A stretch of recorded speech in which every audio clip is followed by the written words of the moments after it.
म्हाडा विधानसभा मतदारसंघाचे नवनिर्वाचित आमदार अभिजित आबा पाटील हे चांगलेच सक्रिय झाले असून निवडून येताच त्यांनी म्हाडा विधानसभा मतदारसंघातील विकास कामे हातावेगळी करण्यासाठी प्रयत्न सुरू केले आहेत। नुकतेच ते रायगडवर जाऊन छत्रपती शिवरायांच्या चरणी नतमस्तक झाले।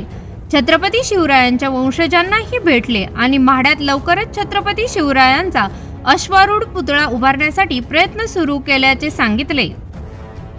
यानंतर आज कुर्डुवाडी येथील वार्षिक स्टेशन इन्स्पेक्शन करण्याच्या निमित्ताने मध्य रेल्वेचे जनरल मॅनेजर धर्मवीर मीना हे आले असताना आमदार अभिजित आबा पाटील यांनी त्यांची भेट घेऊन मतदारसंघातील विविध ठिकाणी रेल्वे सुविधेबाबत सविस्तर चर्चा करून जनहिताच्या मागण्या पोहोचविल्या।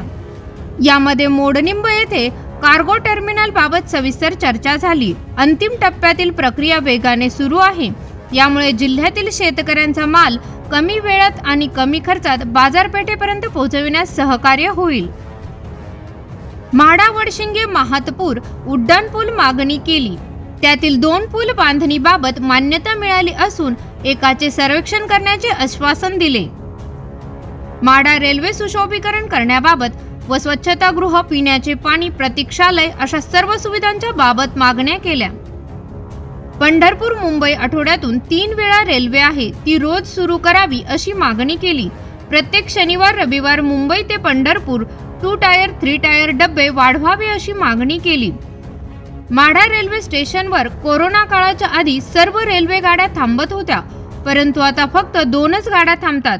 पूर्वीप्रमाणे सर्व गाड्या थांबल्यास सर्व प्रवाशांची सोय होईल, याबाबत सविस्तर चर्चा करून मागणी करण्यात आली। कोरोना काळाच्या आधी सांगोली येथे कृषी रेल सुरू होती व ती आता बंद आहे, ती पुन्हा सुरू करावी अशी मागणी करण्यात आली। रेल्वे परिसरातील सर्व जागा विकसित करण्याबाबत सकारात्मक चर्चा झाली।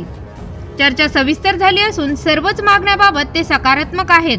त्यांच्या सहकार्याने प्रवाशांना आणि विशेष करून शेतकरी बांधवांना विशेष लाभ होणार आहे। कार्य पूर्ण होईपर्यंत पाठपुरावा सुरूच राहील अशी माहिती आमदार अभिजित पाटील यांनी दिली आहे।